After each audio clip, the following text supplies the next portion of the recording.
안녕하세요. 저는 고등학교 교사로 일하고 있는 30대 여자입니다. 여러분들은 지금 여러분들의 삶에 만족하고 행복하다 생각하며 살고 계신가요? 저는 아직도 행복이라는 게 무엇인지 어떤 감정인지 모르겠어요. 30대가 될 동안 살아오면서 한순간도 행복했던 적이 없었거든요. 제 인생인데 저를 위해 살아본 적이 없었던 것 같아요. 항상 제가 아닌 다른 누군가를 위해 희생하고 맞춰 살아왔죠. 제가 의지하고 기댈 수 있는 버팀목이 되어야 할 사람들이 되려 제게 의지를 하고 있었어요. 과거에 저는 하고 싶은 것 다 하고 싶은 말 다 하며 사는 당찬 아이였어요. 물론 저의 당찬 모습은 다 저희 부모님의 재산에서 나온 것이지만요. 저는 부잣집 아이들만 다닐 수 있다고 소문난 학교에 다닐 만큼 부유한 가정에 태어났어요. 제가 다니던 초등학교는 교복을 입고 다녔었고 저는 그 교복을 엄청 좋아했어요. 그 교복을 입고 길거리를 돌아다니면 다들 저를 부럽다는 눈으로 쳐다봤었거든요. 저는 그 시선들이 나쁘지 않았고 오히려 즐기며 괜히 우쭐거리게 되고 자신감이 생겼어요. 하지만 저는 그 교복을 입은 지 겨우 3달 만에 교복을 벗어야 했어요. 제가 주말에 놀이공원 가자고 졸라서 부모님과 함께 여행을 갔었는데 집으로 돌아오는 길에 사고가 나서 부모님은 그 자리에서 돌아가시고 저만 살아남은 거예요. 당시 저는 뒷좌석에서 어머니랑 같이 타고 있었고 어머니는 사고가 났을 때 저를 꽉 깨워놔 모든 충격을 어머니께서 다 흡수하셔서 제가 무사할 수 있었어요.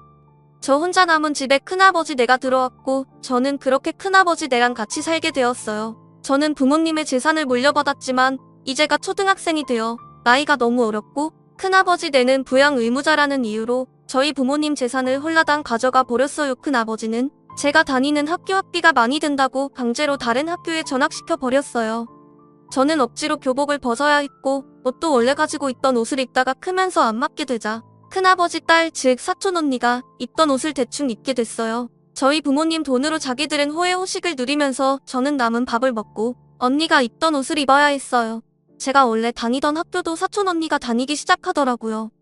저는 언니가 교복 입은 모습을 볼 때마다 교복을 갈기갈기 찢어버리고 싶었어요. 큰아버지는 저를 식모 부려먹듯 부려먹기 시작했어요.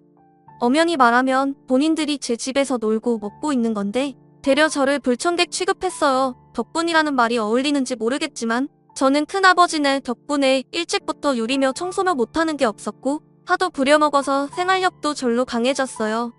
다른 아이들은 학교에 가기 싫어했지만 저는 큰아버지네 없는 학교가 제일 좋았어요. 학교에 있는 시간만큼은 자유의 몸이고 친구들과 걱정 없이 놀았어요. 다른 친구들과 다르게 학교 시간이 다가올수록 암담해지긴 했지만요. 저는 학교를 마치고 집에 들어오는 순간부터 본격적으로 하루가 시작됐어요. 들어오자마자 큰아버지네 저녁을 준비해야 했고 제가 없는 동안 어질러진 집을 치워야 했어요. 항상 큰아버지네는 자신들 덕분에 집안일 실력이 느는 거라고 다음에 시집가게 되면 자신들에게 고마워할 날이 꼭 올 거라며 대도하는 말을 하셨어요. 아예 넌 우리한테 항상 감사한 마음으로 살아야 한다. 친자식도 아닌데 거둬줘 집안일 가르쳐줘. 이거 봐 요리 실력 내는 거 아유 시집가면 이쁨 받겠어. 그래 넌 진짜 우리 엄마 아빠한테 감사하다고 절해야 돼. 나 같았으면 너 진작에 어디다 갖다 버렸어. 내 자식도 아닌데 너 왜 키워? 그러게 나는 전생에 무슨 죄를 얼마나 지었길래 남의 자식을 키우고 있는지. 아연의 팔자야. 그래도 저희 부모님 돈으로 이렇게 잘 지내고 계신 거잖아요. 이 집도 저희 부모님 집이고 오히려 저한테 고마워해야 하는 거 아니에요?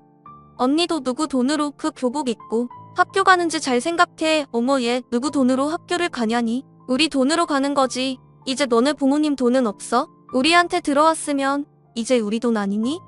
그러니까 너는 얌전히 빨래나 해. 그 옷 손빨래 해야 된다. 큰아버지는 과거에 세 식구 겨우 끼니 때울 만큼의 돈밖에 못 벌고 단칸방에서 옹기종기 모여 살던 시절은 생각도 못하고 제게 노름장을 놓았어요. 저희 부모님 재산이 없었더라면 죽을 때까지 이렇게 살아보지도 못했을 사람들이 다 자기가 잘나서 지금 이렇게 사는 거라며 저한테 집안에 도움이 안 된다고 구박했어요. 큰아버지는 따로 돈 벌 생각도 하지 않았고 집에서 놀고 먹으며 저희 부모님 재산만 충대고 있었어요. 사실 저한텐 큰아버지 내가 모르는 비밀이 한 가지 있어요. 내가 초등학교 올라가면서 혹시나 무슨 일 생길지도 모른다고 부모님이 제 명의로 남겨놓은 건물이 하나가 있었거든요. 이런 일이 생길 걸 미리 예상이라도 하셨다는 듯 부모님이 급하게 명의를 저한테 돌려놓으셨었어요. 큰아버지 내가 돈을 너무 흥청망청 쓰셔서 부모님 재산이 금방 사라져버렸고 남은 건 제 건물뿐이었죠. 저는 괜히 말했다가 이 건물도 뺏길 것 같아서 건물에 대해서 한 번도 언급한 적이 없었어요. 언젠간 성인이 되면 그 건물에서 살 것이라고 다짐했고 이 집에서 하루라도 빨리 나오고 싶어서 빨리 성인이 되기만을 기다렸어요. 저는 고등학생이 되자마자 각종 아르바이트를 하기 시작했어요. 큰아버지는 부모님 돈을 다 써버려서 당장 생활할 돈도 없다고 돈 벌어오라고 하는 거예요. 도대체 그 많은 돈을 언제 다 쓴 건가 했더니 큰아버지가 노름을 하고 있었더라고요. 결국 노름판에서 모든 것을 잃고 이제 돈이 없으니 집에서 손가락만 빨고 있었던 거죠. 야, 넌 오늘 왜 그렇게 뜨냐? 너도 내가 한심하냐? 한심하냐고? 당장 가서 돈 벌어와 안 나가? 돈 가지고 오라고. 우리 당장 밥 먹을 돈도 없어. 굶고 싶지 않으면 돈 벌어와. 고깃집도 있고 식당도 있고 일할 곳 많잖아. 저 이제 고등학생이에요. 아직 미성년자라고요. 제가 어떻게 돈을 벌어요? 요즘 내 친구들도 돈 필요할 때마다 식당에서 아르바이트하고 그러던데 식당 어차피 오후에 문 열잖아. 학교 마치고 일하면 되겠네. 아니면 주말에 가던가. 그렇게 잘 알면 진작에 언니가 나가서 돈 벌어오지 그랬어. 왜 나한테 손 벌려? 야, 나는 고3이야. 고3 한창 공부할 때인데 수험생이 어떻게 아르바이트를 해? 너는 이제 고1이잖아. 고1은 괜찮아. 아르바이트 해도 돼. 큰아버지와 큰어머니는 돈 벌어오라고 난리였고 사촌 언니도 옆에서 부추겼어요. 저는 집에서 이런 꼴이나 보고 있을 바엔 아르바이트를 하는 게 낫겠다는 생각을 했어요. 돈 되는 일이라면 어떤 일이든 열심히 했던 것 같아요. 평일엔 고깃집을 했었고 주말 오전엔 청소년들이 노는 노래방, 주말 오후엔 PC방도 했었어요. 한창 놀 나이에 몸이 10개라도 모자랄 정도로 열심히 살았었어요. 다들 일하려고 하지 않았고 정말 제가 아니면 집구석이 돌아가지 않았어요. 밖에서 일하고 집에서는 또 집안일하고 눈 감을 때까지 하루 종일 일이었어요. 저는 일해서 받은 돈으로 큰아버지께 생활비를 드리고 몰래 일부를 조금씩 모았어요. 성인이 되면 바로 독립할 생각으로 돈을 악착같이 모아왔어요. 그런데 막상 제가 성인이 되고 보니 미운 정도 정이라고 큰아버지 내가 신경 쓰이더라고요. 그동안 놀고 먹어서 격렬 단절로 써주지도 않을 건데 어떻게 밥벌이를 할지 걱정이었어요. 제가 다니는 대학교 근처로 원룸을 구하려고 했는데 포기하고 계속 큰아버지 네와 같이 살았어요. 와중에 사촌 언니는 대학 등록금 낼 돈이 없어서 휴학을 했더라고요. 보통 다른 사람 같으면 휴학하는 동안 아르바이트를 해서 등록금을 모을 텐데 사촌 언니는 태평하게 방에서 누워만 있는 거예요. 언니 등록금 낼 돈 없어서 휴학했다며 계속 이러고 있어도 돼? 아르바이트해서 등록금 마련하거나 학자금 대출 받던 거 해야 하는 거 아니야? 뭐하러 대출을 받아? 네가 있는데 너 일하잖아. 돈 모아둔 거 있을 거 아니야. 그거 좀 줘봐. 대학 등록금 내게. 다음에 내가 돈 벌면 다 갚아줄게. 나는 대학교 안 다녀? 나도 등록금 내야 돼. 언니도 아르바이트 하면 되잖아. 언제까지 동생한테 손 벌릴 거야? 창피하지도 않아? 이게 언니한테 말하는 싸가지 봐. 네가 지금 돈 좀 번다고 요새 떠는가 본데 내 인생 신경 쓸 시간에 네 인생이나 잘 살아대도 않는 홍계질 집어치우라고 사촌 언니는 기분 나쁘다는 표정을 하고 제 어깨를 치더니 그대로 저를 지나쳐갔고 얼마 지나지 않아서 큰어머니께서 쿵쿵거리며 다가왔어요. 그러더니 갑자기 제 머리채를 잡아채는 거예요. 네가 우리 딸한테 홍계질 했다며? 대가리 좀 컸다고 아주 키워오르려고 하네? 안 그래도 스트레스 받는 일 많았는데 너 잘 걸렸다. 비 오는 날 먼지 나오도록 털어줘야겠어. 아, 큰엄마 이것 좀 놓으세요. 제가 언제 홍계질 했다고 그러세요. 저는 그냥 언니가 계속 놀고만 있길래 걱정돼서 한 말이었다고요. 우리 딸이 놀고 있든 자고 있든 네가 무슨 상관이야. 너는 키워주는 애를 이딴 식으로 갚니? 하여튼 머리 검은 짐승은 거두는 게 아니랬는데 부모 죽고 불쌍해서 거둬줬더니 큰엄마 여기서 저희 부모님 얘기가 왜 나와요? 그리고 이것 좀 놓고 말하시라고요. 제가 잘못했어요. 다신 안 그럴게요. 그러니까 이것 좀 놔주세요. 네?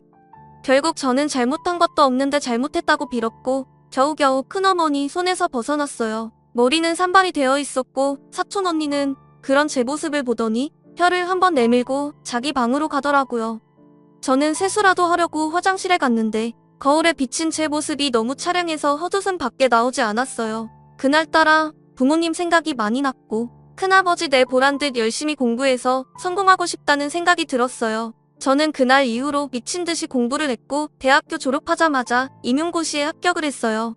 사촌 언니는 여전히 졸업을 못하고 있었고 저는 보란 듯이 학교에 출근을 했어요. 전 일찍이 아르바이트를 통해 사회생활을 경험했던지라 첫 직장임에도 불구하고 적응을 잘했어요. 아무래도 대학 졸업하자마자 임용고시에 합격해서 저희 학교에선 제가 제일 막내였어요. 다들 저보단 아이가 많은지라 저를 아직은 아이 취급하면서 다른 선생님들이 많이 이뻐해 주셨어요.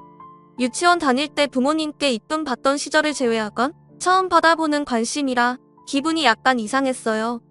집에서는 저를 못 잡아먹어 안달난 사람들이랑만 지내다가 이렇게 이쁨을 받으니 괜히 눈물 날 것 같았어요. 저는 학교 생활이 너무 재미있었고 저희 반 아이들도 다 착해서 별탈 없이 잘 지냈어요. 집에 있는 것보다 훨씬 좋았기 때문에 야근을 해야 한다고 해도 행복했어요. 제가 안정적으로 돈을 벌기 시작하니까 큰아버지 내는 대놓고 돈을 내놓으라고 요구하더라고요. 그만큼 키워줬으면 오는 게 있어야 하는 것 아니냐면서요. 너 월급이 얼마라고 했지? 선생이면 월급 좀 될 거 아니야.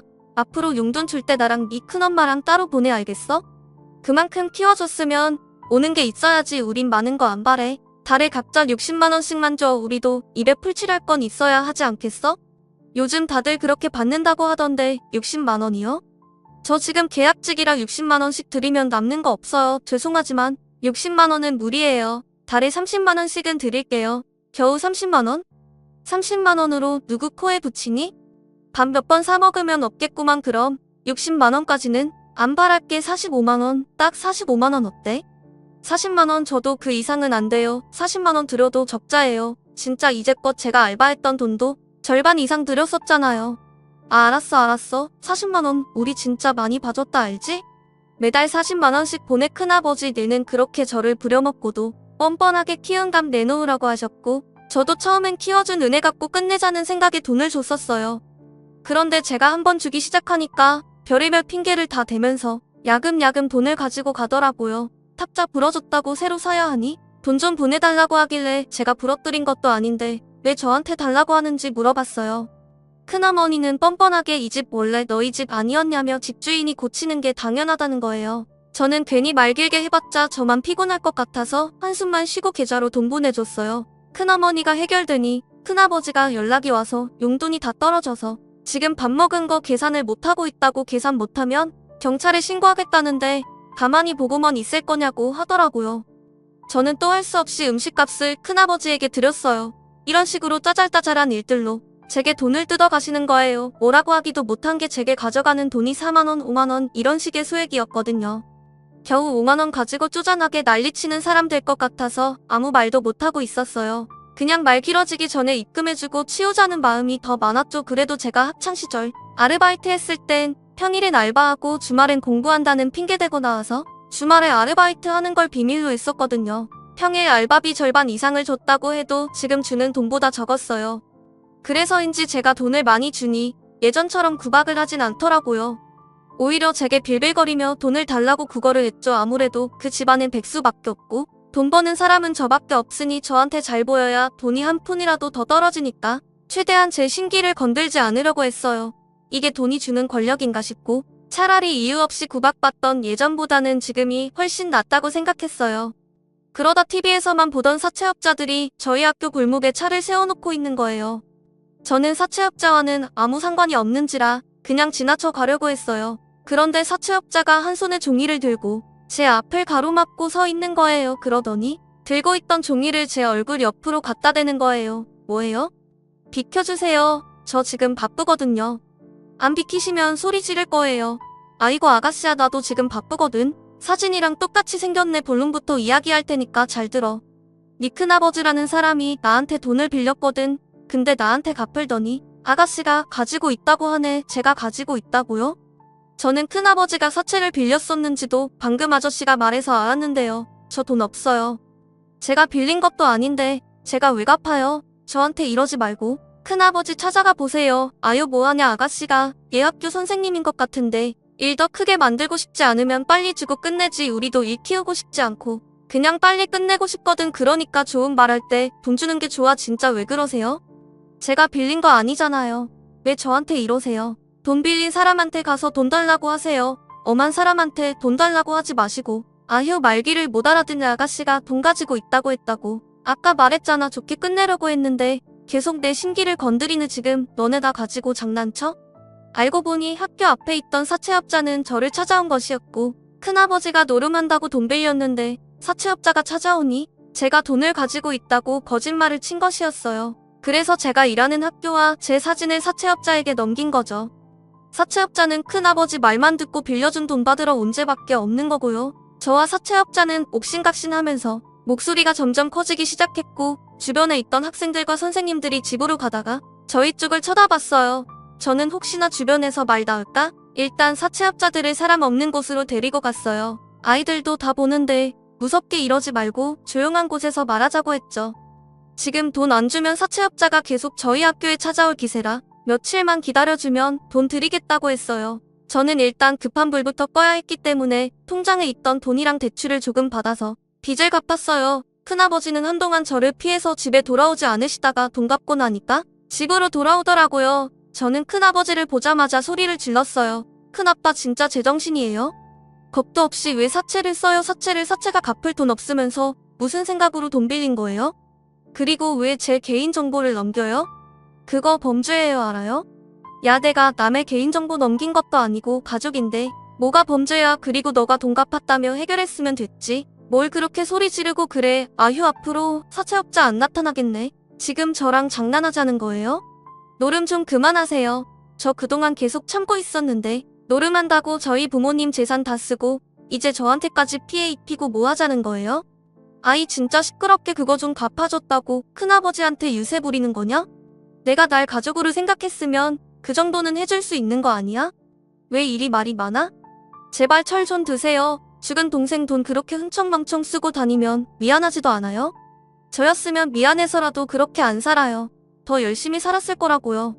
큰아버지는 한참 어린 조카에게 충고를 받는 게 자존심 상하셨나봐요. 더 이상 제 말에는 대꾸를 하지 않으시고 제 뺨을 내리치시더라고요. 어디서 조그만 게 버릇 없이 큰아버지한테 그런 식으로 행동하냐면서요. 그래도 이제껏 큰아버지가 제 친아버지의 형이니까 제게 어떻게 돼야 된 계속 참고 살았었는데 뺨까지 맞은 이상 큰아버지 내와 살고 싶지 않았어요. 저는 빨갛게 부어오르는 뺨을 손으로 감싸고 큰아버지를 한번 째려봐준 후 짐을 챙겼어요. 뒤에서 큰아버지가 무엇이라 소리치시는데 아무것도 들리지 않았고 짐 싸는 데만 집중했어요. 전부 사촌언니가 쓰던 것들이고 제게 해준 게 없으니 쌀 짐이 별로 없더라고요. 알바해서 제 돈으로 샀던 물건들만 챙겨서 집을 나왔어요. 저는 부모님이 남겨주신 건물에서 살기로 마음먹었어요. 1층은 상가고 2층부터 4층까지 원룸과 투룸이 있었고 옥상에도 조그만 옥탑방이 있었어요. 일단 짐을 옥탑방에 넣어두었고 당분간 찜질방에서 지내고 이 건물을 리모델링 해야겠다고 생각했어요. 제가 사채업자한테 돈 갚는다고 해지했던 통장 말고 따로 빼놓은 통장이 있었거든요. 언젠간 이 건물 리모델링 해야겠다는 생각으로 들었던 적금이 있었어요. 저는 바로 은행을 찾아가 적금을 해지했고 건물 리모델링을 했어요. 1층 3관은 임대를 주어서 카페와 음식점이 들어섰고 나머지는 근처에 대학교가 있어서 대학생들을 위해 기본 시세보다 저렴하게 세를 내놔서 옥탑방을 제외하곤 다 세주고 있었어요. 저는 남는 방인 옥탑방에서 제 나름대로 인테리어를 해서 살고 있었죠. 제게 간섭할 사람이 아무도 없고 집안일 시킬 사람도 없으니 얼마나 편한지 몰라요. 진작에 이렇게 살 걸 그동안 뭐하러 그 집에서 꾸역꾸역 살았는지 모르겠더라고요. 제게 몰래 건물이라도 하나 남겨준 저희 부모님께 너무 감사했어요. 그래도 큰아버지 내랑 지내면서 힘든 일 다 겪어보니 어떤 일도 힘들게 느껴지지 않았어요. 친구들은 집안일 하기 귀찮아서 자취를 안 한다던데 저는 원래도 집안일을 제가 다 했던 터라 계속 내 식구 뒤치다 거리하다가 이렇게 혼자 지내니 집안일 같지도 않고 오히려 더 편했어요. 제게 잠일시키는 사람들이 없어지니 여유 시간도 생기고 좋았죠. 저는 창문으로 들어오는 신선한 바람을 맞으며 거실 한가운데 누워 있었어요. 한참 여유를 부리며 눈을 감고 바람을 맞고 있는데 갑자기 누군가 제 집 문을 미친 듯이 두드리는 거예요. 문 두드리는 소리가 엄청 시끄러운 게 한 사람이 아닌 것 같았어요. 저는 너무 놀라서 순간적으로 몸을 움찔거렸고 놀란 가슴을 쓸어내린 뒤 문 쪽으로 다가갔어요. 문이랑 가까워질수록 문 앞에 있는 사람의 목소리가 선명해지더라고요. 역시나 제가 예상했던 것처럼 저를 찾아온 사람은 큰아버지와 큰아버니였어요. 제가 여기 있다는 건 또 어떻게 알았는지 귀신같이 찾아온 거예요. 저는 문 앞에 서서 문을 열어줘야 하나 말아야 하나 고민을 했어요. 그런데 하는 폼이 제가 문 열어주기 전까지 안 가고 저렇게 시끄럽게 할 것 같더라고요. 그러면 주변 사람들한테도 임팬이 그냥 문을 열어주기로 했어요. 아, 역시 내가 여기 있었구나. 저번에 내 아빠 재산 분할을 하면서 이 건물이 없다 했더니 그땐 주변에 뭐 없던 건물이라 판 줄 알았는데 너한테 줬나 보다. 근데 그걸 여태 숨기고 있었어? 내가 우리한테 어떻게 이래? 키워주고 입혀주고 먹여줬더니 이렇게 뒤통수를 때려? 너 당장 돈 내놔. 여기 세 주고 돈 받고 있을 거 아니야. 절반 정도는 우리한테 줘야지. 아줌마 침 튀게 해요. 멀리서 말하세요. 그리고 내가 당신들한테 돈을 왜 줘? 나를 키워줘? 누가? 나는 나 알아서 컸어. 내가 먹는 걸로 들어간 돈도 다 우리 부모님 돈이잖아. 야, 너 말을 그렇게 하면 우리가 서운하지. 가족 없이 혼자 남은 거 우리가 걷어줬더니 뭐가 어쩌고 졌지? 키워주는 애를 이딴 식으로 갚는 애가 어디 있어? 진짜 아까부터 뭘 키웠다고 그러는 거야? 저기 아줌마 아저씨, 저희 부모님 돈이나 돌려주세요. 보양 의무자랍시고 가지고 간 저희 부모님 재산 다 돌려주시라고요. 이게 어디서 어른들 말하는데 두 눈이 시뻘겋게 뜨고 내들어? 그 돈 이미 너 키우는데 다 들어간 거 몰라?